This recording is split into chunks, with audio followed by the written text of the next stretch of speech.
This week on the 1040 podcast, we sit down with John Sweetman. Before the badge, there was art. Before crime scenes, animation. And before the Garda Technical Bureau, one moment that changed everything.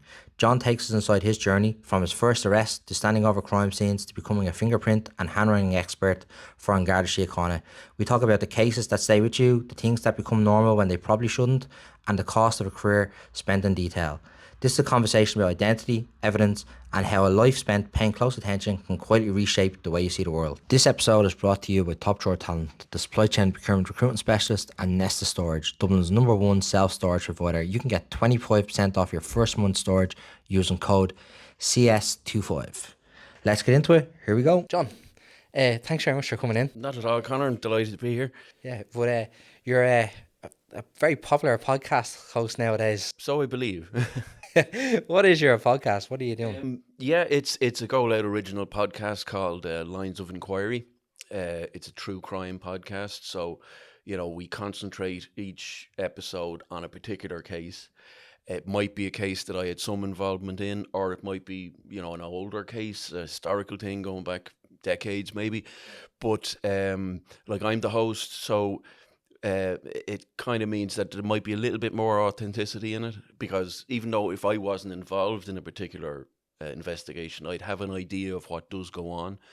We try to remain victim focused and families of the victims and stuff like that, be respectful of that. And it's just taken off. It's been great. Yeah. Was the plan always to be a podcaster? No, sure. I mean, up until a couple of years ago, I wasn't even aware what a podcast was. I'd have to ask one of my kids. No, it just came out of the blue. I had retired towards the end of 2023, and very soon after that, I wrote a book about my career in the Guards, and it was really on the strength of that the people in Bauer Media and Go Loud kind of reached out to me, and I thought they were just looking somebody for an interview or a bit of advice, but no, they were looking for a host. So I went in, did a read, and that turned into the first episode, and just it's been going great. We're into our second season now, and I assist in writing some of the stories. There's always at least two of us working on scripts to get them just right. But it's been great. It's really interesting. Yeah. What prompted you to write the book? Identity, I think, is the name of the book. Is that correct? Yeah. What prompted you to kind of write a book about your career? Well, when I retired, I retired a little bit earlier than I was 6 months away from the 30-year mark, but circumstances at the time meant that I had to go when I went. So I kind of, it ended under a bit of a cloud, my career, and you spend 30 years in a job, and then all of a sudden it's gone, and your Garda ID is handed back. You're now a private citizen again. So it's a bit of a culture shock in some ways, but I felt that in writing the book was kind of putting a stamp on it. That's the end of that. And while I can still remember it, and while I still have me notebooks and stuff like that, I'll put it on paper, and because I was aware there was plenty of books written by guards and ex-guards, but to my knowledge there was none written by somebody in the forensic end of it, in the Garda Technical Bureau. And I had done 10 years in fingerprints and then 16 years in documents and handwriting, and I thought that could be interesting stories there, and maybe demystify some of the things about these things to explain what we do at crime scenes. So I just got the book out there and didn't really think too much more about it until last year. Towards the end of last year, Go Loud reached out to me, and here I am. Yeah. What was that transition like out of Guards for you? Was it a tough transition? Kind of handing back the badge and becoming a private citizen again, or was it kind of you accepted it? Yeah, I didn't. Well, because the circumstances I was in, I'd been out sick for quite a while, so I'd gotten used to being at home and not getting up to go into work every day.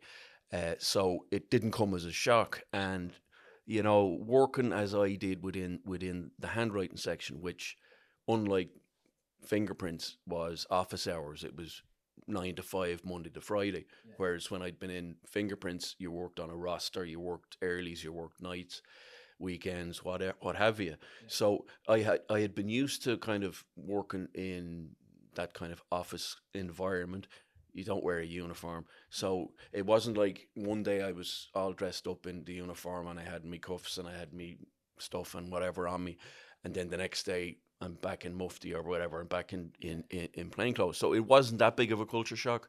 I had time to prepare for it. I knew it was coming. Like if I hadn't have gone then in whatever it was, the end of September 23, I would have gone the following April when I had me 30 done anyway. Okay, So, so it was coming. you're on the way out and you're building yourself. Do you remember your first day then in Templemore? Oh, geez, yeah. Like, I mean, that was what, 1993. Very green around the ears, never lived away from home.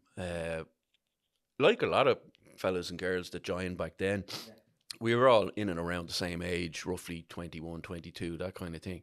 So I remember the long drive down there before there was motorways with me mum and dad brought me down and me suitcase or whatever. And the whole thing about getting your registration number, you'd be the same yourself in the army probably. You're getting your number, getting your class, and getting the folks shown around the place, and then they're gone, and you're there. Right, here I am. Like, it would have been a couple of weeks before we got the uniforms and that. So probably a week or two. I can't really remember. Right. But like when I joined, you didn't get sworn in straight away. That came down the line. So it was a lot like what I would imagine, having not gone to college, but going to a college, but you're actually living there, like, but a lot of rules and regulations. Yeah. Is there a lot of, like, on that first day when you were down there, right? Is there a lot of, like, once the parents go away, right? Is there a lot of, like, screaming and shouting and roaring, or is it very kind of ease your way into it, or what? Yeah, well, it was, easy enough. Everybody's, scoping each other out and seeing, and you might recognize people because you've gone through interviews and medicals. And I know one of the chaps that I met at my medical, he ended up being like the same. I was one number after him, so we were sitting together in class. We had rooms beside each other in the dorms and that, and we were pals the whole way through. So, you're there and you're scoping people out. There'll be others that are a lot louder and, stronger personalities. I was always quiet. I'm not a sporting guy, and Templemore is very much geared around sports and all that sort of stuff. So you find your kind of spot or whatever, and finding out how everything works. Because, okay, it's a college and you've got classes and all that, but it's everybody, all the lecturers and all that, more or less, were all guards or sergeants or inspectors. So you've got that kind of authority around you all the time. And then you have inspections and all that kind of crack. Right. What was the appeal to the guards to you then? If, like, you weren't like this sporty and you're... Yeah, I don't know. That's a question I just don't know, because I remember doing me leaving cert and the very last exam and coming home and tearing off the school uniform and, like, never again, never wearing a uniform again. That was what, 89, and here I was only a couple of years later back in a fucking uniform and back in a structured, like I said, I'm never wearing a uniform again. I'm not going to be involved in any kind of structured organization, whatever. All I wanted to do was art. Right. And I found myself then back in Templemore, but because when I left school, and I said art was my first and foremost thing. I did an art course and I got a job out of that in an animation company, and it was great. Like, it was good money. But sometime around then, the big recruitment drives were on for the guards, and I presume it was me folks suggested it to me. It mightn't be a bad idea to throw your name in there because, there's a pension. Okay, that's that's a big thing. There's a bit of for Irish security families, yeah. and there's a pension. And, they were right, because we had, at the time, the place I was working in, Murakami Wolf, had the contract for the Teenage Mutant Ninja Turtles. So that's what we were working on. And it was good money, like, But they lost the contract after a while, and the company was downsized, and they let a lot of us go. Now, I could have gone into another company, but at the time I was kind of fed up with the commute into Dublin on the train and whatnot. So I stayed at home working on the farm for a few years. But both me dad and myself, we knew there was no future in that for me, because we were only a small farm, and it wouldn't be enough to support another family down the line. And then in the background, the whole guard thing just kept ticking over. And I kept getting through whatever, I got through the initial interview with your local sergeant and then the local super and this type aptitude tests, all these type of things. And I just kept getting through them, and I wasn't really, Just taking it your wasn't stride like on it. taking it. I was just taking it in my stride. Got through the medical. Well, I failed the first one because I was overweight, but I went back, got the second one, and then just got the date to head down to Templemore in August of '93. And it was really only like that first week when I was down there saying, Jesus Christ, have I done the right thing here? Because this isn't me. It's not me. I'm not into kind of structured and rigid, routines and stuff like that. And like every Wednesday was sports day, and I was more interested in maybe if I can go down to town and go to a chippy rather than going out playing sports or something. All this kind of crack, and of course you had to do all the health stuff, that the fitness training and all that. Which I got through it. It wasn't like it was tough, but I got through that. But like certainly those first 6 months were difficult because you were only a student. We were getting 50 quid a week. That was it, yeah, that was 50. It was probably a lot of money It was back then, 50 yeah. pounds, it was enough to keep petrol in the car and stuff like that, but it was a lot less than what I had been earning in the animation company. A lot less. And that first 6 months was the toughest because it was just classes, fitness, marching. You probably know a bit about that yourself, but I stayed with it. Like it was a different time. Like, I mean, I didn't like it. Was that from the farm, like, that you're just kind of hardy enough to kind of get through it, like, or? Yeah, well, I'm not. Well, it was hardy. I was always hardy, but it was a different time. Like, you didn't get into the guards and then just say, "Oh, it's not for me." It was very much a vocation. It was always young. It was young people in their early 20s joining this for 30 years, and some for more than that. Like, there's people that train with me are still there, and they're chiefs and supers and whatnot. But it nowadays it's you do something for a couple of years and you're like, don't like this, I'll go off and do something else. But that wasn't the way it was in the early 90s, because I mightn't have got working if I'd left the guards. Now, I always thought that, if I left the guards, maybe people and me folks would be disappointed. Now, they wouldn't have been in hindsight. All they would have wanted is me to be happy, So I just stuck with it and, just kept at it until I found a spot in it that I liked. What was school like for you, going all the way back? Like, did you get on well in secondary school, or? Yeah, like national school, I was a messer. I got on grand, not a bother, but I was always messing and whatever. But it was a small school, Lochshinny up there along the coast. But when I went to secondary school, and it was a big secondary school like that, it was very much like when I went to Templemore. I was, this is very daunting, and I was a lot quieter and shy and, lacking in self-confidence, stuff like that. But, I made some great mates. I made mates for life. And again, the art, I really loved the art, the creative stuff, maybe doing engineering, technical drawing, that kind of stuff. So, but again, I just got on with it. Like, I didn't like it, but I was lucky in that I'm one of these people that will get by on doing the least amount of study. Okay. I'll cram the night before and I'll do grand. I'll be fine. Like, whereas, I've got a brother and 2 sisters, and my older brother had to study. Yeah. And likewise, one of my sisters. But then me, and I think I'm not sure if it's this, me, which of my sisters it was, would get by on doing feck all, but would still do okay. Yeah. We landed on our feet, as my dad would say. So, yeah, school, didn't like it. Did you do the Leaving Cert? Yeah, did Leaving Cert. I did Leaving Cert in '89. Did pretty good. Like, got good results. Art, engineering being the top ones. Right. And did you decide to go to college then, or did you not go No, to college? didn't want to go to college. I did. I did want to maybe go to the likes of NCAD. The National College of Art and Design in town. I submitted a portfolio, but it was tough to get in there unless you had done maybe a year specifically in preparing a portfolio.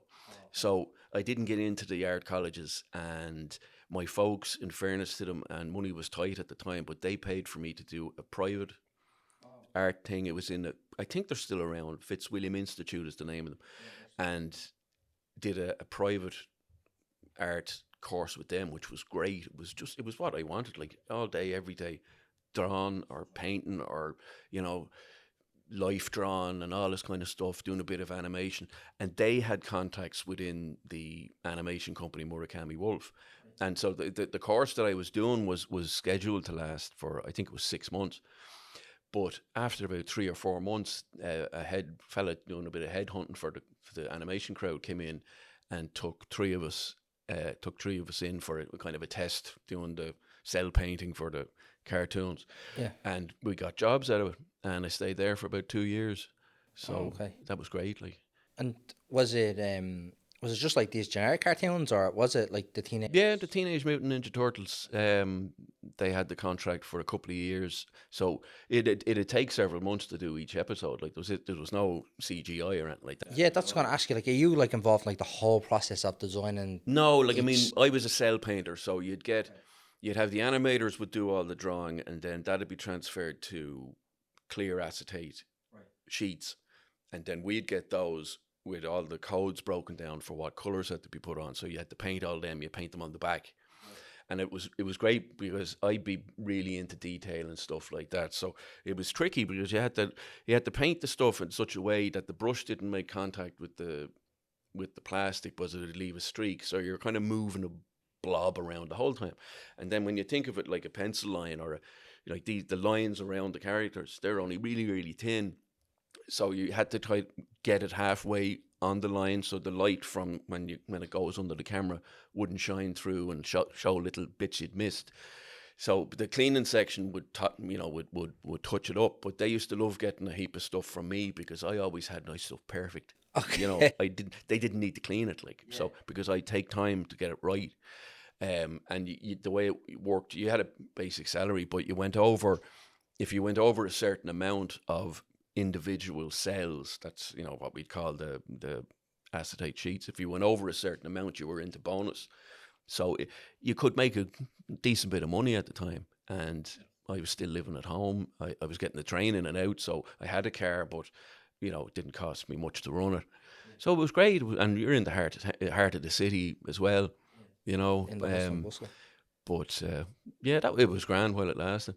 How did you develop that, like, attention to detail? Like, so I presume like it's very, very specific, like what you were doing. Yeah, like, well, it's always, I've always had it, like, and the ability to just, like, when we were in the animation company, you were always plugged in, listening to the radio or having a chat with the people beside you. But I was always able to zone out whatever was going on around me and concentrate on what I was doing, and that, you know, helped me down the line when I went into the likes of fingerprints and later the documents and the handwriting.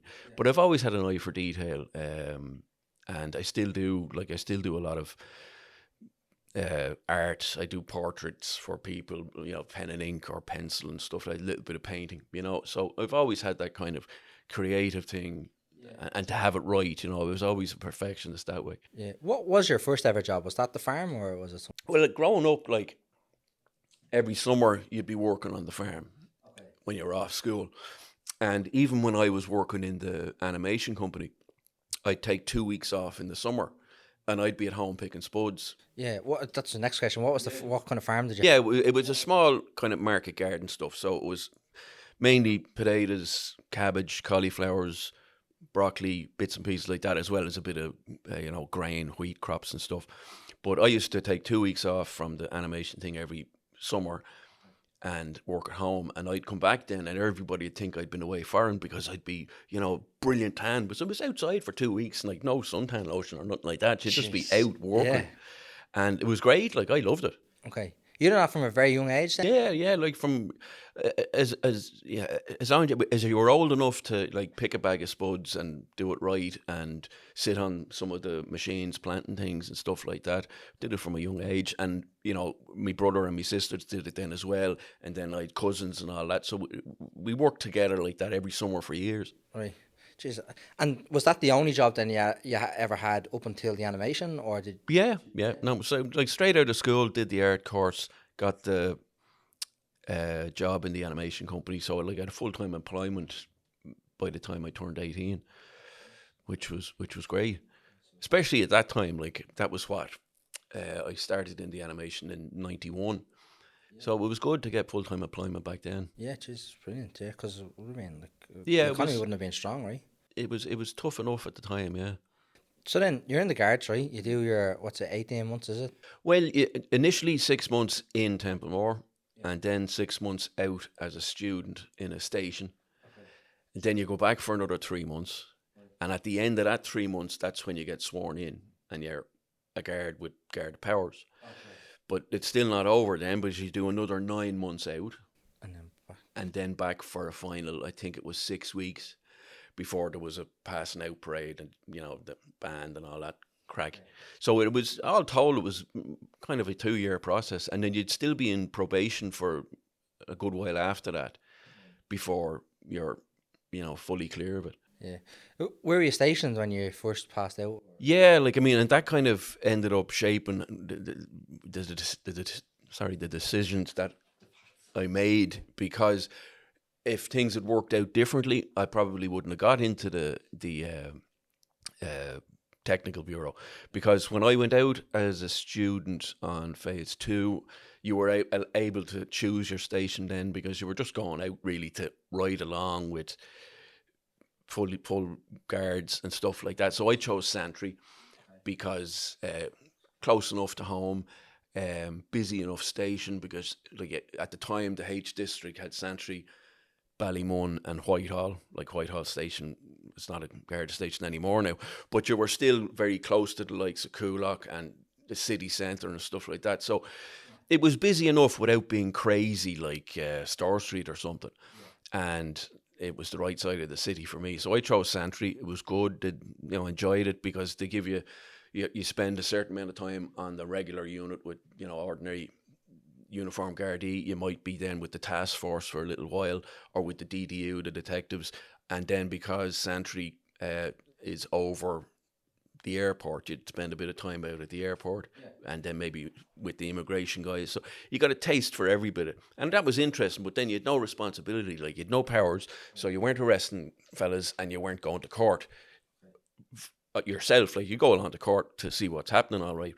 But that was as a student. And then I couldn't believe it when we got sworn in and we were heading back out then for 9 months, and we were given stations, and I got Malahide, which was even better. Malahide at the time was a lot smaller compared to what the size it is now, but Malahide at the time was a 15-minute drive from home.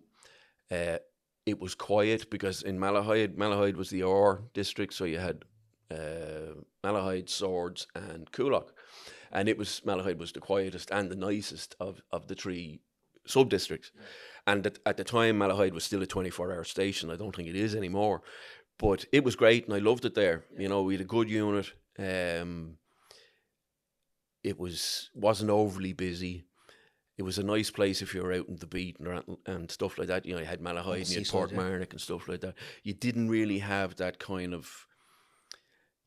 I don't know what, I know what way I'll describe it, but you didn't you didn't have that kind of scroty element in Malahide, really. The dart didn't go out that far at the time, so people weren't travelling. So it was a nice place to work, and I was really happy there, and I would have stayed there, only when we went back down for the final part of the training in Templemore. At the time, it was always the thing that every new group, there was always in around 100. There was 100 of us. Out of every new group, a handful would be then thrown into command and control in Dublin, where it used to be in Harcourt Street, and that'd be dispatching cars and taking 999 calls. And the thinking behind that that was always a place where people ended up when they were getting blocked, or if they got in trouble, they'd be shafted into control. Or it would be a place for somebody to go, say, that was from maybe down the country, say somebody from Cork that had been up stationed in Dublin for a few years and wanted to get back down the country. They might apply to go into control and do a few years in there and then get closer, get a transfer back. It was the way it worked. But it also meant that every new group that came out, a few of them would get shafted into control, so people in there could get out, So unluckily for me, I was one of them. And like, I remember the day, I remember it well, like we were sitting in the lecture theatre in Templemore, and they literally just went down through the list, and I was in the senior class. So the bulk of us that got shafted were in the senior class. They just went like 1, 2, 3, 4, 5. And when they read my name out, like my stomach just dropped out of me. And it was an awful shock, because driving into Harker Street, for like, it was just a fucking nightmare, the commute, especially if you were doing an early, like we did earlys at the time from 6 in the morning to 2 in the afternoon. But you might have been doing it late the night before, where you didn't finish at 10. So I wouldn't get home before 11, and then gonna get to bed, and then back up at 4:45 to get back into Dublin for 6, and trying to get parking in that place was just a fucking joke. It was okay in certain respects, in that you had no files, you had no paperwork, unless you had to do a statement, which was rare enough that you'd be doing a statement on dispatching a car, or maybe taking a call from somebody in distress, that kind of stuff. But you'd no charge sheets, you'd no prisoners, you'd no court files or anything like that. And if you wanted it, there was unlimited overtime, because they always had to have people manning each desk, each dispatch desk, or taking calls. So they always had to have people there. When people were on leave or people were sick, there was always overtime. But I never really took it, because I just hated driving in and out. It was just a fucking nightmare. Didn't enjoy. But I was there for nearly 2 years, and I really, really wanted to get back to Malahide. And I had, I'd made different inquiries and stuff like that, and the way command and control was at the time, because the room, big room, but it wasn't it wasn't fit for purpose for what we were doing, which is constantly talking and stuff. There was no air conditioning, nothing. If somebody came in there and had the flu, it would spread. Everyone would get it. And I was constantly getting sore throats, like, between the environment in there and the fact that you're talking all the time. But there been people smoking in Oh the yeah, room well, back then, not in the room. Okay. We weren't allowed to smoke in the room. You could stand at the door and smoke. Right. This is you'd be all there, inside the building, though, yeah. right? Oh, geez, yeah. You'd be standing at the door there with a bin and just, and then going back to your desk. Like, it was the same in the stations. Like, if you're, like, often in, like, say if you're working nights in the public office, you'd be just lighting one up off the next. Like, that's the way it was. Like, there's no smoking ban. Same out in the car, you'd be just tipping away. Just tipping away. But yeah, I made inquiries, and bending the ear off this fella and the other, trying to get back to Malahide. But eventually I got out, but they sent me to Hout, which Bad, is it? you'd think it would have been similar to Malahide, the kind of seaside town, stuff like that. But maybe. It was a different kettle of fish. Like, the station itself, and it's still there, it was an old building. It was like Bates Motel up on this fucking hill. And you had a different element out there. You had, there was certain areas with more disadvantaged people. You took in the likes of Baldoyle and stuff like that, and Sutton and all these areas. So you had people living in council estates, but then you had the crazy rich up on Hout Head. Yeah. And each group could be awkward in their own way, but I didn't like it. And the main reason being that because I'd been in such a quiet station when I first went out as a fully fledged guard, like Malahide was a quiet station at the time. And then, having spent 2 years off the street in command and control, I had very little actual experience in dealing with people out on the street. And when I arrived out in Hout, I didn't have a clue. I was like, I haven't a clue what I'm doing. Like, out of a clue. And that's when I was like, I'm jacking this. Like, I don't like it. It's not for me. I hate it.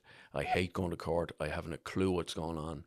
I don't think I'm cut out to deal with people in stressful situations, stuff like that.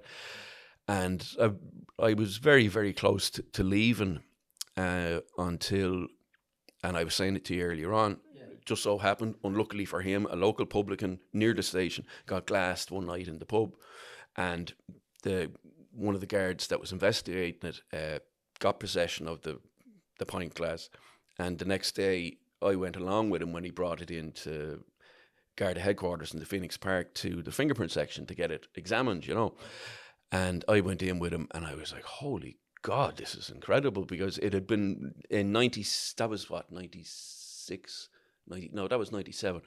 The whole place had just been kind of refurbished, had gotten a brand new computer system, state-of-the-art stuff. I walked into what we called the APHIS suite, which was automated fingerprint identification system. That was the big office where all the computers were, where you sat down and you scanned in your crime scene marks and, you know, tried to identify stuff. Beautiful, air conditioned, everything. Everybody in there were all detectives, all plain clothes. And, you know, I was like, Jesus, I didn't even realize that places like that existed within the Guard. So I wasn't really aware of the Technical Bureau. Yeah. And that was the fingerprint section being one part of it. You had ballistics and photography and mapping and documents and handwriting as well. Yeah. But that really opened my eyes, and I said, this is where I want to go. If I don't get here, I'm gone.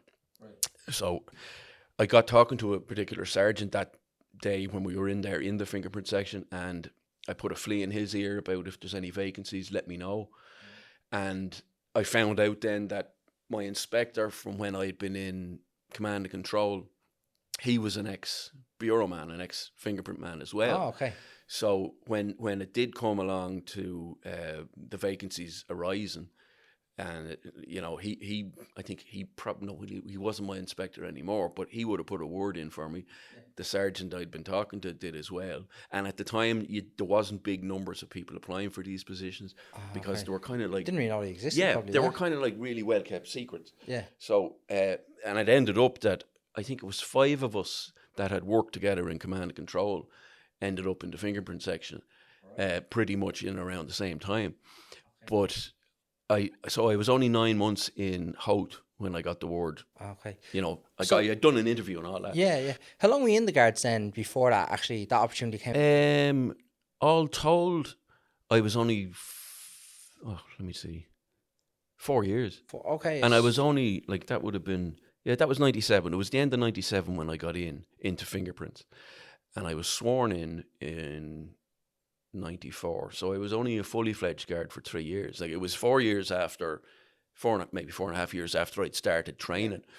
But it was, you know, it was very junior getting in there. It was pretty quick then, like, to go from, like, you know, on the B to into the station. You know, and like I did, you know, people would have been saying, oh, what is he doing getting in there that young? But my thing was, well, I've got all the more years I can give to the Bureau. Like, and I ended up spending 25 years there.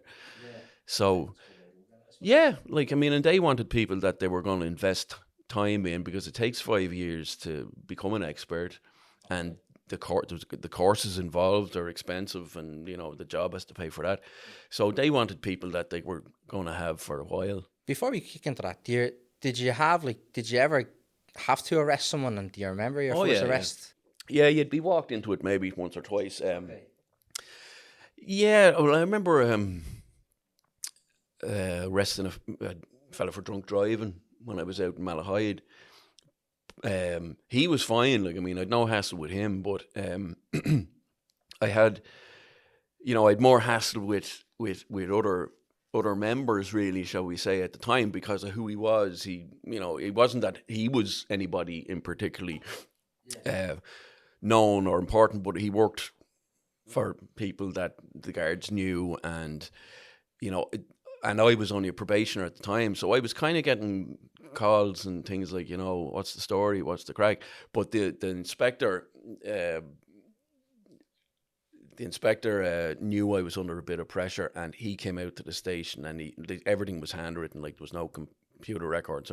So he made sure that he signed the Section 49 book, the drunk driving book, with the entry and all that, so nothing could be changed. Yeah. And, you know, it went straight forward. I think it was blood sample or whatever. It was the old way of doing things. And went to court. He got convicted. He got banned or whatever, driving for a while, and he appealed it after a bit, and that was fine. And we shook hands after it, like, you know.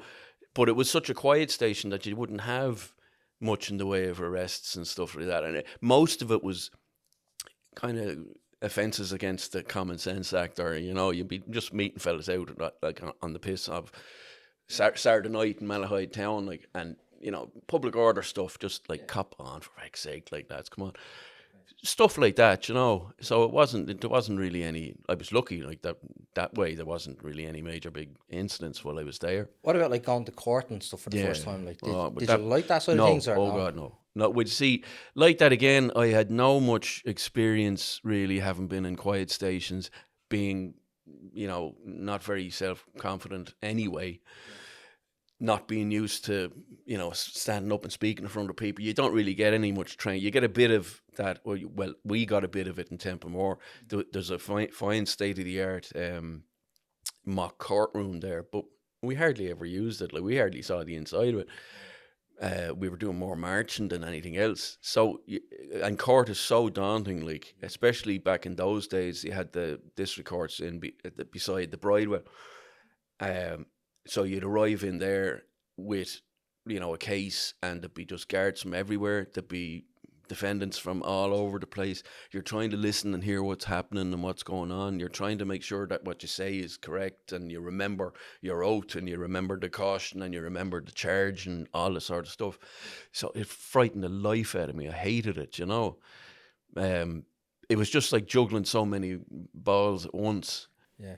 Were you cross-examined like at any stage, like by a defendant solicitor? Or? No, well, back in that time, like, I mean, you'd really only be prosecuting, at least I was. It was district court stuff, and it was, you know, mainly summary offences and stuff like that. So there wasn't going to be much in the way of cross-examination. The guard would just get in the box, brief summary of what happened, evidence of arrest, charge, and caution, and, you know, any previous convictions, any warrants. No, judge, and it was. But it's bang, bang, bang, bang, bang, bang. Like, and sometimes you could be the whole day there, depending on how big the list was, or how narky the court clerk was. Because if you went up to the clerk and said, "Listen, I have to be somewhere," and then, okay, they might pull it and put it to the top, or they might put it to the bottom. You know, it really is a circus. You know, at that level, I don't know how regular guards do that on a day-to-day basis. It'd just do my nut in. You know, down the line then, when I became an expert in fingerprints and stuff, you'd go to court and all that, but we got very good courtroom training over in the UK, which, but then we were only dealing with a specific thing. You were dealing with either fingerprints or, you know, documents or handwriting, whatever it was. Everything else was no concern to us. So we were the experts giving evidence, but the courtroom preparation that we got over in the UK, like, we did a 3-week course where it was almost exclusively courtroom practicals. And in the UK, you have to stand up in the box. It's not like here where you can kind of slink down behind, you know, in the chair and try to hide. But over there, you're standing up. And on these courses, you were being cross-examined by fingerprint experts. So you couldn't bullshit them. You know, and they'd even bring in people from the CPS, the Crown Prosecution Service, and they'd be going at you. So when we came back from the likes of those courses, we were shit hot, ready to go, as sharp as you're ever going to be. Now, you're never going to be in court and not be nervous. You know, you have to be kind of on your toes, because you just don't know what's going to happen. It might seem like a very straightforward case or whatever, and a curveball could be thrown or whatever. But after that, after doing the training in the fingerprint section, court never bothered me again. Like, yeah. Right, well, you're in the technical bureau now. You're a fingerprint expert. That's where you first go in. Mm-hmm. What does a fingerprint expert actually do? Yeah, well, you know, obviously we identify people by their fingerprints. So it's really old school stuff. You're talking magnifying glasses and that. You have the likes of AFIS and computer systems that speed up the process, but you still have to input the detail. You have to do that correctly. Otherwise, the machine is going to bring back the machine only does what you tell it to do. So if you mark up a crime scene fingerprint or whatever, if you mark it up incorrectly, the computer will bring back what it thinks is closest to what you've done. So you have to be accurate in what you do. And then you also have to interpret what the computer brings back, because the computer can bring back a list as long as you want, usually about 30 different respondents of what it thinks is closest to what you input. But you still have to go through that and examine each one. And if you think you have an ident, then you go and get the physical inked set of fingerprints, and you do the final thing with a magnifying glass, comparing the crime scene mark with the set of fingerprints. and then you have to get it verified by at least 2 other experts before it can be, called a legitimate identification. So like that's the main bones of it. Like you're there to identify things, but then you're also examining exhibits sent from scenes of crime units all over the country into the fingerprint section for examination. So you'd be dealing with volume crime. You're getting like loads of car cowlings from stolen cars, tearing the plastic out of the steering column and that, or torn envelopes in a burglary. Anything and everything that will hold a fingerprint, and then you do whatever treatment would suit that. So say with the likes of a cowling, which is plastic, you can do a super glue kind of treatment on it where the glue fumes will stick to wherever the finger mark is and stuff like that, and then can be photographed. Or if it was paper, then there's another treatment. It has to be submerged in a chemical and then dried. And so each Can you get fingerprints from paper? oh, it is yeah. Paper's a porous surface, so the examination you do on paper. Okay, well, like if you had a sheet of paper and put your hand down on it now, and you ran over it with black fingerprint powder, you'd probably get marks because they're fresh. Yeah. But if it's older, if the marks are older, whatever water or amino acids and sweat and stuff will soak into the paper.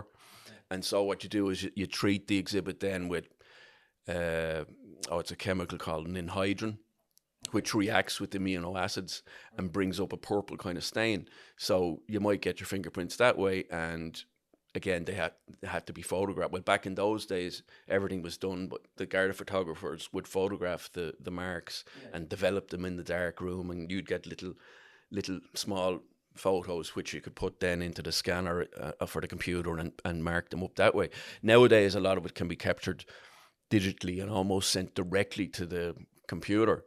Back then it was old school. Yeah, probably old school. But like you're dealing with volume stuff like that, so you'd be getting exhibits in from all over the country to examine from volume crime. Yeah. How long would it take to actually extract the fingerprints off a surface? Like, is it like a couple of minutes or is it hours? It depends. It depends on the surface. It depends on the development medium. Like if you're doing with powder, you can do it quick enough, or you can build it up a little bit depending. There's different types of powders and brushes and whatnot. But if you were doing it with, like I said, the super glue fuming, like the exhibit had to go into a special. It's almost like a big oven type of thing where a little small amount of super glue would be heated, and the fumes would have to aerate in there for at least 20 minutes or more and try to stick to wherever the finger marks were. And then you had to vent that thing, obviously, because if you open the door, you're going to get a bang of fucking fumes in your face. Yeah. So that can take a while. And then also, depending on the surface, because the super glue stuff will always bring up a white mark, So if you're talking about a piece of white plastic, you've no contrast there. So you could treat it then with a fluorescent dye and then bring it into another room where you could shine, a certain wavelength of light on that to fluoresce it and capture that way. Whereas the paper, then you do it in a different thing. You wet it and you have to put it into an oven at a certain humidity and a certain heat to dry it, and that can take a while as well. So it's really dependent on the exhibit and depending on what treatment you use, like marks made in blood or done with another type of chemical and all sorts of things like that. Quick pause in the conversation. This episode is sponsored by Nesta Self-Storage. Nesta are Dublin's leading self-storage provider with easily accessible locations right across the city. Their modern units are secure with round-the-clock CCTV surveillance and individual alarms, so your stock and equipment are protected at all times. With units ranging from 20 to over 300 square feet, Nesta has a solution for your storage needs. Stay for a month or as long as you need, with hassle-free access to your unit 7 days a week. Whether it's for your business, a house move, or simply making more space at home, Nesta makes storage easy. And right now, get 25% off your first month's storage using code CS25. And I would say that's only one part of the process, is just getting the fingerprint to develop, right? I'd say, like, how do you measure then? Like, is it like literally like a ruler or some kind of measuring tape? No, like the marks, like any finger marks that are developed have to be photographed 1-for-1 scale. So, like when you get the photograph, it's the same size as what it was on the surface, because when you go to put that into the system and search it, it's all about measurements. It's all about where all the little points in the finger mark is. and the distance from each of them in relative to each other, you know. So you have to have a one-to-one photograph. And, you know, you have to have a clear photograph, because if you have a muddy-looking photograph, you can't pick out the details. Yeah. So it was skill on behalf of the photographers as well, like, you know, like they had to know when a fingerprint was good enough to be able to identify. And they wouldn't have had training in fingerprints, but, you know, they are very good, and they go to so many crime scenes and stuff like that. They know their bread and butter. But like it is, you know, it can be a long enough process. If you've lifted finger marks, say with powder and lifting tape, and put them on cards, you know, that's grand. You've got an exhibit there, you can scan that. But with other things, the marks have to be photographed, and then you have to search them. And if you've got an ident, and if it's going to court, then you had to prepare enlargement charts so you could demonstrate it in court. So you'd be talking about like blowing the fingerprint up to about this size, and having the crime scene mark on a piece of paper beside the corresponding finger from Joe Bloggs' set of fingerprints, and then mark in each of your points. Because here in Ireland, they're still tied to a numerical system when it comes to presenting identification evidence in court, whereas most other places now are gone non-numeric. So you have to be able to show the court that here's a point 1 and here's point 1 on the fingerprints, and point 2 and point 2, that kind of thing. Oh, okay. Yeah, and can someone like be purely convicted on fingerprints? Oh, yeah. Yeah? Or is that just one element in the chain of evidence? Oh, it is. 9 times out of 10, it's just it's one element of the evidence. But fingerprints is the clear identifier. Right? Is, fingerprint evidence by itself is enough to be accepted as identification evidence, whereas handwriting, for various reasons, isn't. It's more of a supportive type of thing. But I've been involved in.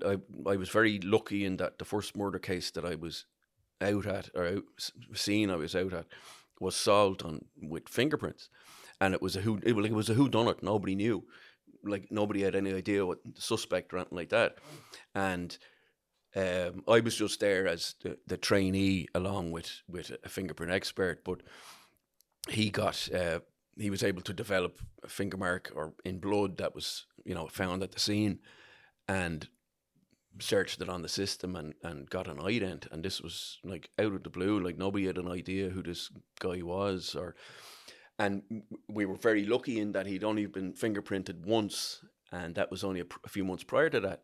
And it was actually a Whitehall guard that printed him. Your man had been got for stealing a jacket, and he'd processed him in the station and was letting him out, and then he just said, I might as well print him while I have him here. He was only a young laddie, and if he hadn't printed him, your man's prints wouldn't have been on the system. And if he had kept his nose clean, they might never have got him. Back this was 1998, so you didn't have CCTV everywhere like you have now, so they didn't really have a clue who had done this. Right.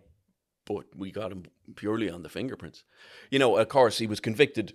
The fingerprints was fantastic evidence. Yeah. Absolutely, 100%. But then there was other supporting evidence after that. He made admissions, kind of crack. But the fact that the finger mark was made at the scene in the victim's blood, and then blood was subsequently found, I think, on some of his runners and stuff like that. So you had supportive forensic evidence like that. But it was the fingerprint that convicted him. That found the individual. Yeah. Jeez, that's crazy.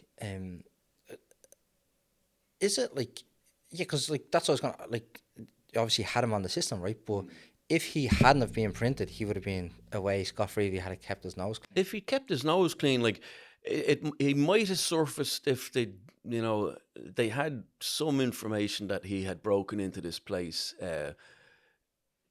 earlier that year, but they didn't have anything. Like if they didn't have the fingerprint in the blood, it would have been hard to get a conviction, because I don't think they ever found the murder weapon. If he'd gotten, like, he hadn't got rid of his clothes, but it was only 2 days later that they lifted him. But if he'd gotten his clothes cleaned and stuff like that, there would have been no physical evidence. But no, it was the fingerprint that did it. What's the likelihood though? Like you might have like a very similar fingerprint to one of your siblings or your parents. Like how likely is that? Like what's the percentage? There's no percentages, there's no numbers. I was often asked in court, like, Guard, how sure are you? Or what percentage would you say? But everybody's fingerprints are unique. Like that's a scientific fact, and it doesn't matter whether you're an identical twin or whatnot, you still have different fingerprints. Whereas identical twins will have the same DNA, Yeah. but they won't have the same fingerprints. Nobody will ever have the same fingerprints. Nobody that's ever lived or will live will have the same fingerprints as somebody else. It's because when you kind of learn the whole process about how they form to begin with. Yeah. There's so many factors. Like, I mean, that type of skin, that fingerprints are made out of friction skin, like that forms into the little ridges and little things. Like, I think it's about 16 weeks into like a fetus, like forming, something like that. And that's dependent on different factors. Like, it could be dependent on the diet of the mother. It could be anything. Like, because the ridges form around the skin as the pads on your hands and that develop. So there's so many factors, and like to get all these little things, little forkings and endings and patterns and all that sort of stuff, there's so many variations that you will never get the same. Like, you will get finger marks close, certainly, that are close, and that's why you have that system where you have independent verification by other experts, because you'd often be arguing over, is that an ending in that mark, is it a point or is it not, or is it dirt or is it pressure, or is it, we used to always say pressure, dirt, distortion, because it's an elastic surface. Depending on how much you press it, it will show different kind of things, but the actual detail within the marks, within a fingerprint, and all the different characteristics will always be in that set position relative to each other, unless you got a very deep scar or a burn or something like that, which will destroy the skin. But then even the presence of a scar in itself is good, because I used to see a lot when you'd be looking at finger marks for burglaries and that, and we used to go through the old packs of previous offenders. We'd be looking through the fingerprints, and you'd see an awful lot of them with their thumbs and forefingers with scars in them from taking glass out of windows and stuff.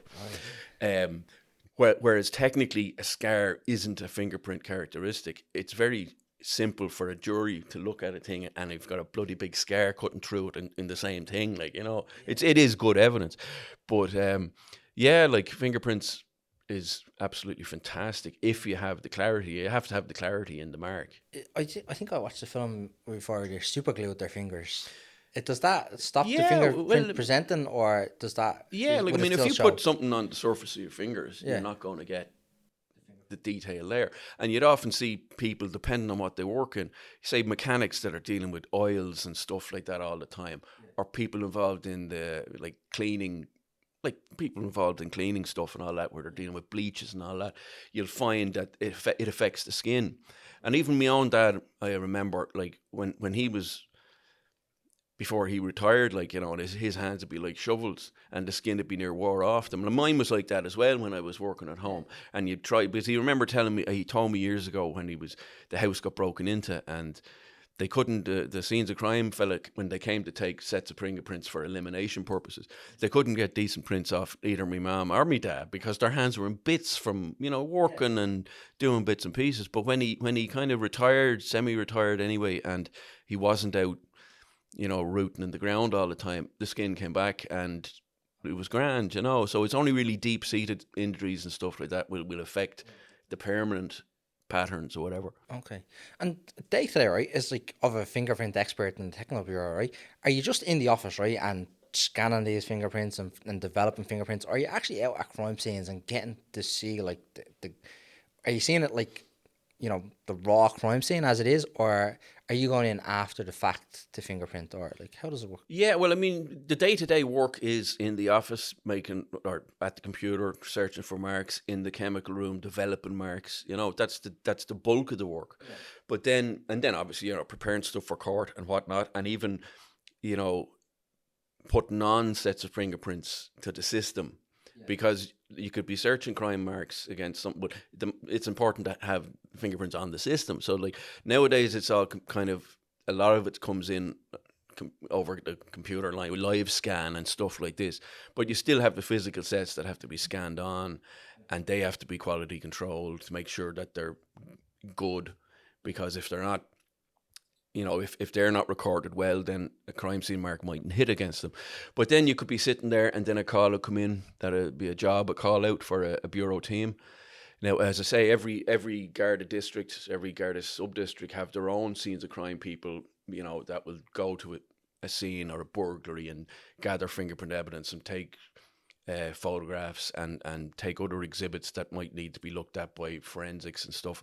But when you're talking about more serious cases, like say for instance a suspicious death or a murder or whatever, it's usual then that a team is requested by the local super, a team of technical bureau people. So we have got fingerprints, ballistics, photography, and mapping. Maybe somebody from the lab to do with blood spatter or something like that. So you would then head off to wherever that was. Like it could be in Dublin, it could be in Belmullet, it could be anywhere. Like you're away then as a team. And when you were saying there about like, do we arrive? Are we at the raw scene? Yes, absolutely. You see the technical bureau on the news and the crime scene. Or like whatever. Nowadays, it's the same. It's still called the technical bureau, whereas officially they're the National Scenes of Crime Unit. But still called to a scene. And what happens is, like, say if for instance a body is found in suspicious circumstances at whatever location, then that is designated a crime scene. It's cordoned off. It's preserved as is, as much as possible. Nobody else enters there. Like obviously, okay, you might have a doctor or somebody coming in to pronounce death or whatever, but then it's cordoned off and it's sealed until the bureau gets there.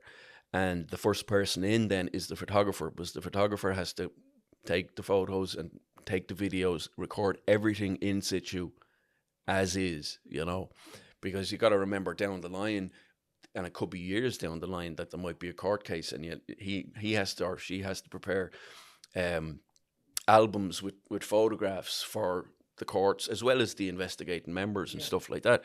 So the photographer goes in, records everything in situ, and then the rest of the team go in and start to do what they do. Now you can mostly at that stage with the body still in situ, most of it is really note taking and noting where everything is, or maybe pointing out something to the photographer, take a snap of that or whatever. Like if there's a murder weapon there, okay, you might take it then, or a suspected murder weapon, because that'll have to be examined and maybe swabbed and all that sort of stuff. But it's usual just to do a kind of preliminary of the scene at that stage, noting anything of interest or importance or whatever. And then maybe the pathologist will arrive to do a preliminary examination on the body, take a temperature and note all the, other factors. If it's inside or it's outside, is there heat or cold or wet or damp or whatever. And then you're away to you might get a bit of time then to work at the scene and start powdering for finger marks or gathering whatever evidence you're there to do. But then you're away to the post-mortem, because, the pathologist is going to be doing a full post-mortem, and usually the ballistics person, or it could be anybody on the team, will take possession then of whatever swabs from the body and tissue samples and all that sort of stuff to be brought back to the lab. And then the fingerprinter is usually the last person to, fingerprint the body, which usually meant like you could be there for hours, depending on the case. It could be hours and hours before the PM is over. Yeah. And then you go in to fingerprint the body, because you don't want to be in the way of the pathologist, but you have to ink up the hands and, get it right. And sometimes it might be rigor mortis there, or there might be, it might be fire damage, or it might be decomposition or whatever. Yeah. So that's what you do. And then it's back to the scene, and it could be depending on the scene. If it's an indoor scene, if it's a complicated enough place, you could be there for days, examining everything and bagging stuff to be brought back. Now, back in those days, up until 2019, because then there was a merger between the Technical Bureau and Forensic Science Ireland. Before that, if you went to a crime scene as a member of a bureau team, you were examining stuff at the scene, you were taking evidence from the scene and examining it back at headquarters, processing that, maybe searching finger marks, you saw it all the way through to court. Yeah. Whereas now when a team goes out to a scene, they gather whatever they gather and they hand it all over to forensic science, which I don't think is as good, because you've got too many cooks in the broth then, and the chain of continuity is so much more, you've got all of these other people involved. Whereas back in the old days, guard, what did you do? I went to the scene, I picked up the gun or I picked up the knife or whatever, I developed a mark on the knife, I identified it, and here's my evidence. But now you'll have a person at the scene taking possession of the knife, handing it over to maybe a scenes of crime officer, who hands it over to a reception people in forensic science, who then somebody else takes possession of it, and maybe 2 or 3 other people do the examination. It's just so much more convoluted. Yes, it was a lot less work. It was a lot less work. Like, it's great. I talked to the people that are still in National Scenes of Crime Unit now, and they say it's great. Like, you go to a scene, bag everything, and then just hand it over. Whereas back in the old days, you could be at a scene and you have all this sort of stuff. You do days at the scene, but then you have more days at home, or at home back at the office, processing all your exhibits and examining stuff. And you might only be just finished that, and there'll be another call out, Yeah. Whereas now you can go to the scene, do whatever you need to do. Okay, it's still a lot of work at a scene, but then you just hand it all over, So it's good in that way. It's less work, but I don't think it's as good a system. Because, I think, studied law, right? So I think about from like a legal point of view, a courtroom, like you could have a field day with the chain of evidence. And you could if it's not done right. If there was a typo in a logbook or something. Yeah, like every form, there are these continuity forms, and it did my head in towards the end of my time in the Guards. And it wasn't the Guards. It was when we merged with FSI, it all became about the paperwork. And it took longer to do the paperwork than it did to do the examination. And to me, that was kind of like, hang on, this isn't right, But it's ISO, I'm sure you're aware, ISO standards, it does all of this crackology that has nothing to do with, the work. That's I'm a Luddite when it comes to that stuff. Yeah, okay. I have no time for that. Like, my job was to be, a support service to Gardaí outside, investigating crime, and, and then presenting evidence in court. Whereas I had no time for all of this crackology. I was always very careful about making sure I signed my evidence bags, dated them, kept me notes as well as I could. But when it comes to all these computer things and putting a number in here and a number there, and I was like, oh, for Christ's sake, no, I don't need that, And when you were doing the fingerprinting, right, did you move out fingerprinting then into handwriting, or did they kind of coincide with each other? No, I'd done 10 years in the fingerprint section, liked it, loved it. Fingerprint expert, all that kind of crack. I was still, still young enough, and I had plenty of service left in me. I just fancied a change because, I became a fingerprint expert, whatever it was. I was still in my 20s. And, be going to scenes and stuff like that, which I was always interested in and whatever. And it was good crack with it when you're out as part of a team and that. Yeah. But I just felt like I needed something, another challenge kind of, but I didn't want to leave the bureau because I loved working in the bureau. Did going to the scenes, if it was a murder or anything, like affect you, or are you prepared for that in the training that you do? You're not given training. Like, nobody can be trained really into that stuff, but you get used to it. It's like anything. Like, it's anything. If you get used to it, it becomes part of your job.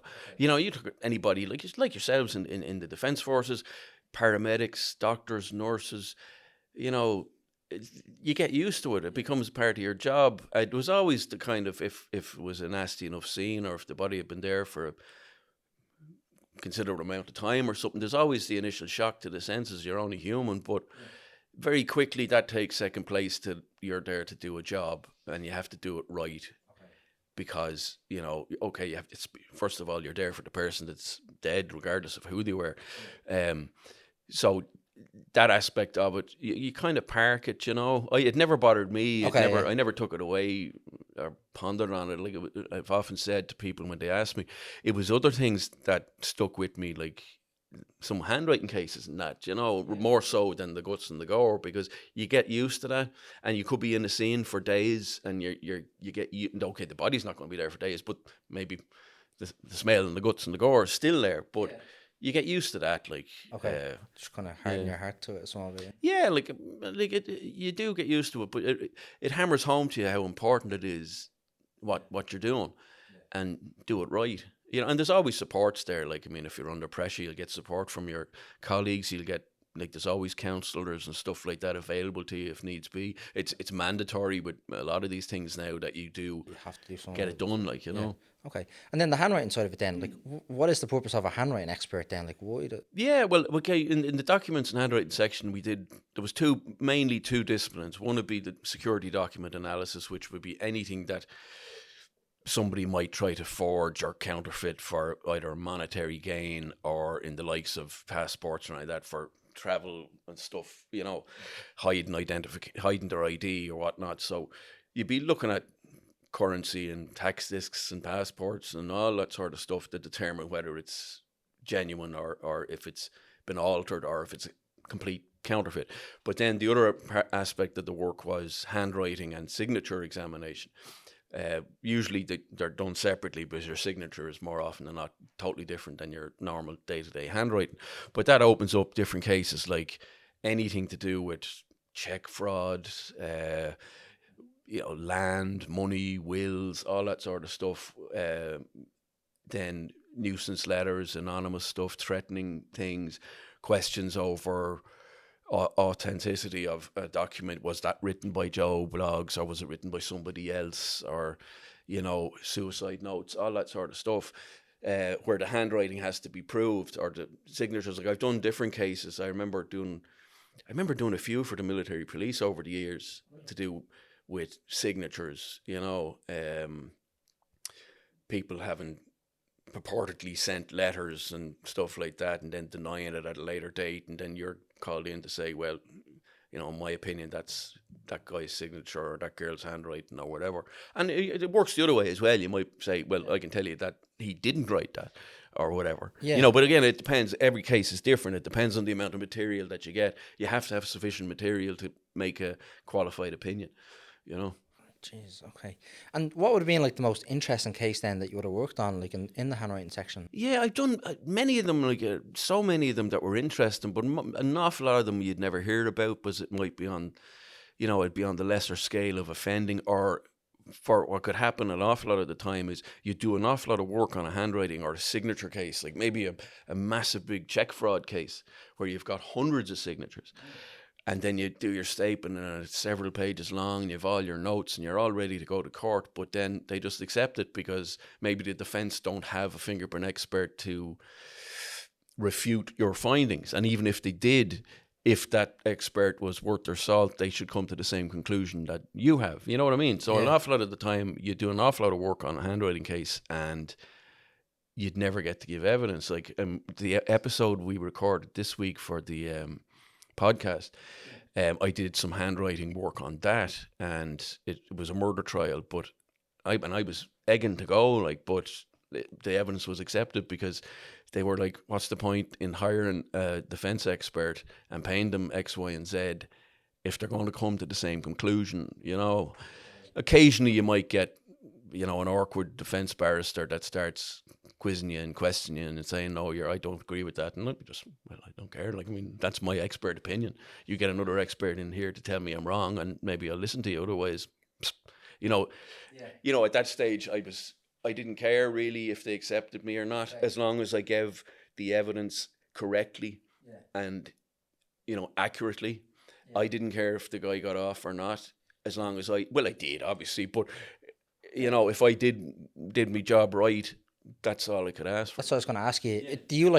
Were you like in a case where like you were like rock up the court, right, and you're kind of being following the case and the process and the chain of evidence and the whole thing, or was it a case you done your work, you showed up to court, you gave your evidence, and you bounced, and you just didn't care about what they found? Yeah, most of the time, but then that'd be in maybe cases not involving people being killed and stuff like that. Like with the handwriting, a lot of the time it'd be forged signatures on maybe social welfare stuff, or uh, land stuff, documents, whatever.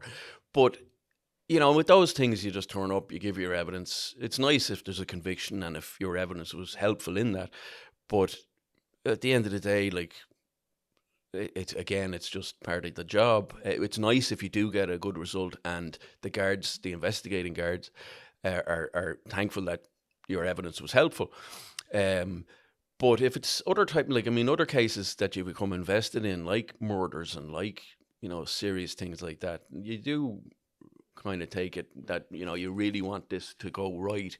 Do you have that like kind of gotcha moment when you like find a match for a Yeah, fingerprint or for handwriting? You're like, well, gotcha. certainly with the fingerprints, there was always, like, we'd call it a hit. You got a hit. You're like, and gotcha. you get to a stage where you'd say, and it could be a bad mark, it could be a piece of palm, and it's a big enough area, and there's a lot of detail in there, and you could be at a mark for days until you get a start on it, like, and then I used to say it's starting to twitch. Is it twitching? It's twitching, like, you'd start to feel it, and then you go bing, bing, bing, bing, and yeah, this is it, like, and there was always that kind of rush. It could be a simple burglary, or it could be anything, but it was still a hit. And I had spent 16 years in fingerprints, 16 years in documents, and just before I retired, I went back into fingerprints for a few months. Okay. So I hadn't been doing fingerprint work for a long time, but I still got the same rush out of getting hits, like, Similar again with the handwriting, although it's much more of a gradual process, because there's so much you have to look at, and there's so many, like, handwriting is not like fingerprints. It's not going to be exactly the same every time you write. So you're dealing with variables and all that sort of stuff. But there would come a part in it where you're like, hang on, I think this could be, this, like, but it's never, it's not like fingerprints, like a definite identification. You would have levels of strength in your opinion. It could be conclusive, strong, limited, inconclusive. But you would get to a stage where, because that big, like we were talking about the Midlands Letters case that I was involved with, that had so much handwriting in it, and it had gone on for such a period of time that I really knew the handwriting inside out.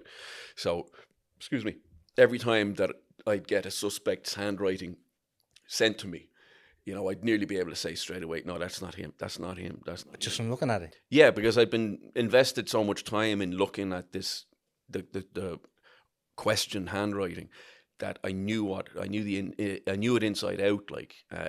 So when we finally did get a suspect, now at this stage he'd already been kind of fingered as the main guy, but they still had to prove the handwriting. But as soon as I got his handwriting, I was like, yeah, that's him, no problem. But I still had to go through the full process, do all my sketches and notes, and get it checked by another handwriting expert, like my boss at the time, before it was official. But And what do you like in the handwriting, right? Like, obviously fingerprint, like how you check it, right? It's probably straightforward enough. But handwriting, right? Like, it's like, is it how they hold the pen? Is it the curve of how they write? Like, what are you checking for? You're checking for the construction of the letters, and you can have different styles of handwriting. You can have joined up, which we used to call cursive.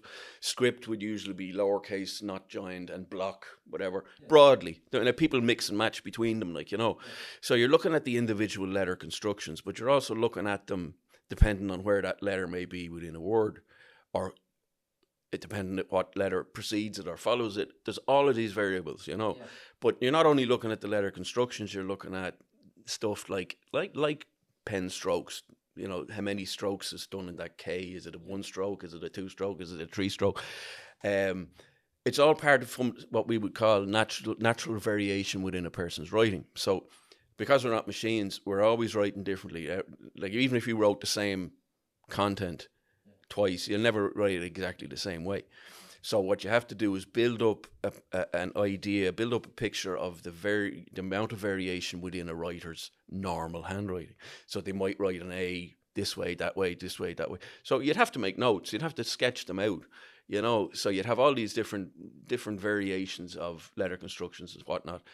And then you do the same with specimen writing. And then you're looking to see, are you getting the same kind of thing, like, But you have to have enough material. There's no point, like, we used to get, you might have a big page of question handwriting, and then you get sent in a Christmas card with from Bob. You know, there's not enough there. Like, you know, Yeah, okay, so you need, like, a bit of substance, enough, yeah. because you need to be able to have that level of variation in both the question and the specimen, and then look to see if there's, you know, if you're seeing the same thing.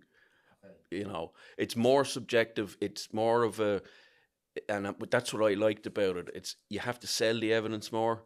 You know, you really had to say, well, I think this is this because, and you know, not only the letter constructions, maybe the spacing, maybe if it's lined, if it's on a piece of lined paper, is the writing on the line? Is it above the line? Is it below the line? Is it a bit of a slant? Do they write their full stops or capitals in different ways? Did they follow a margin or this? All of these different things. It's not just like, you know, we used to get stuff in and your man would say, oh, maybe the guard submitting the exhibit would say, we think it's him because the S looks the same. And I'd be like, grand, what about the other 25 letters or whatever it is? Oh, but the S, look at the end. Yeah, but what about the rest of it? Like, you know. So, and every case is different.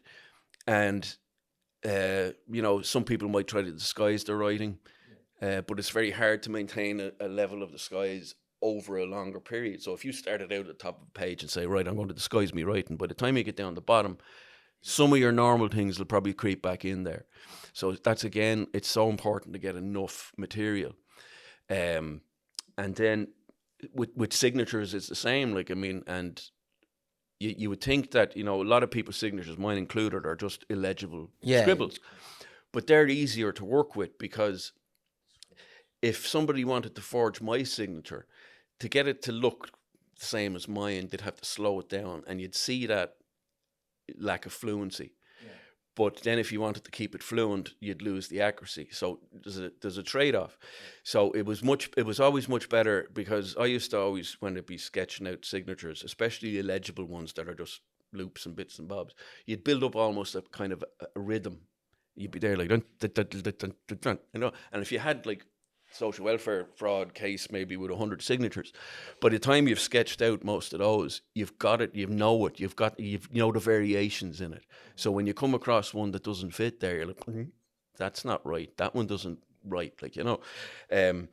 So signatures, like, were always different. How are you learning this stuff though, right? Like, are these all like internal courses within the guards or within like European police forces, or are you going to like external colleges that teach you this stuff? Or like, yeah, well, with the fingerprint training, it was, you do a lot of on the job training, like the other sergeants and stuff there, and you're but it's, even if you're not reading stuff about case law, or if you're not reading about fingerprint history or how the developments of different chemical treatments, every time you pick up a fingerprint to look at it, you're learning, because you're training your eye. You're training your eye to look for certain things.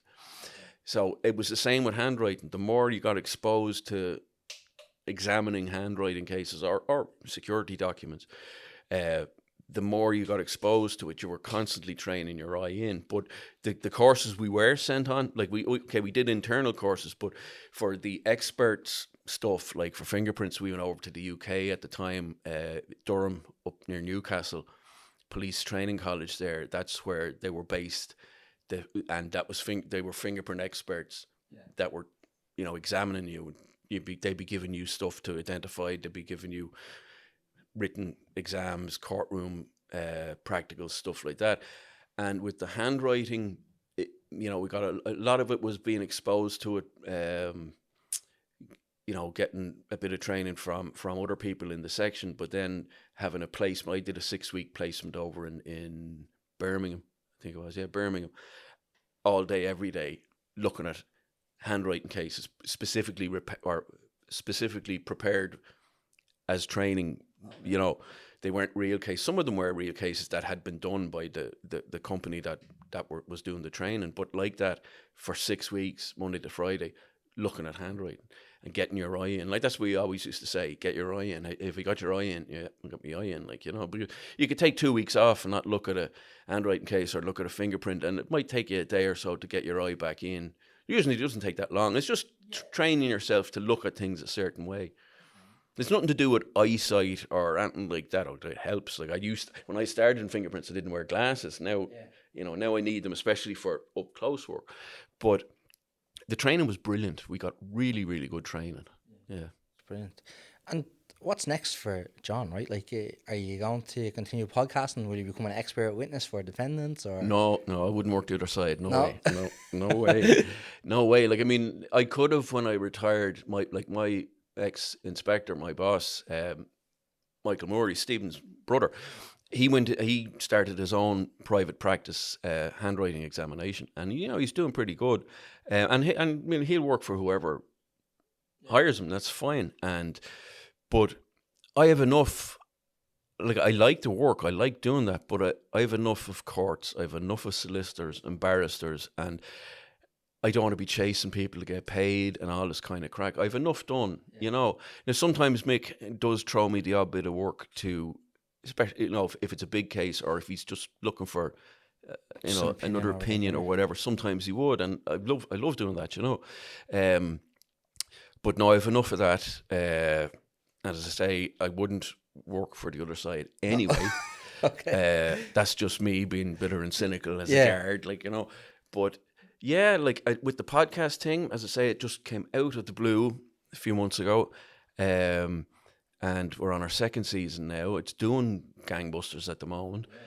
There's no reason to think that it won't remain popular as long as we keep up the quality of the content that we're writing, you know. And the thing about true crime and you know, podcasting and telling stories, you're never going to run out of material. You know, unfortunately, that's just the way things are. Even if there was no crimes committed anymore, we'd always have a backlog. You know, and so there's always going to be interesting stories there. Like, some of the stories that we cover, I know very little about. Like, it might be going back even before I was born, possibly some of them, and you know, I find it fascinating. Like, we did one there not too long ago. It was a two-parter on a woman called Nora Sheehan that was murdered down in Cork back in the 80s. And it wasn't solved until the last couple of years through DNA. But like, I was reading this thing, and I mean, I didn't know what was happening because I hadn't gotten the script early. But I was wondering what's going to happen, like, you know. So like, I find it fascinating. I really do find it fascinating. And, you know, having been removed from the job for a couple of years, it's nice to go back and have a look at this stuff without worrying about courts and worrying about this and that and the other.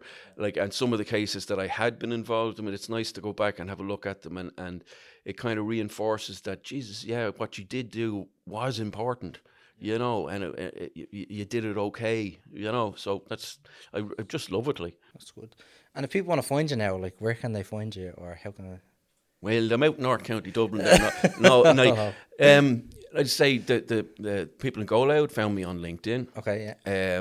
I'm very much backwards when it comes to social media. My daughter keeps telling me, like, I'm on Instagram, I'm on Facebook, but I believe only old people are on Facebook now, so I'm told. I'm on all of these things, but you know, people have been great with the comments and stuff they've left on the likes of Spotify and Apple podcasts and stuff. We have our own Instagram page for Lines of Enquiry. We have our own email for it. So, and people have reached out and have come along with suggestions maybe for future episodes and stuff like that. So, like, I'm out and about there. There's not too many John Sweetmans, you know. And for a long time, I was the only Sweetman in the Guards. For years and years, I was the only one. So, you know, I had to keep my nose clean. Yeah, it's an uncommon name, Yeah, there's a couple now, all right. But, you know, I'm there. Like, certainly the podcast has opened me up to people that I never like people have contacted me that, you know, I don't know if I'm Adam, like, and it's great to hear from other members in the Guards to say, geez, that was good and you did it, you know, you're accurate, or that's the way we would have done it, or the way we would have said that, or whatever, which is brilliant.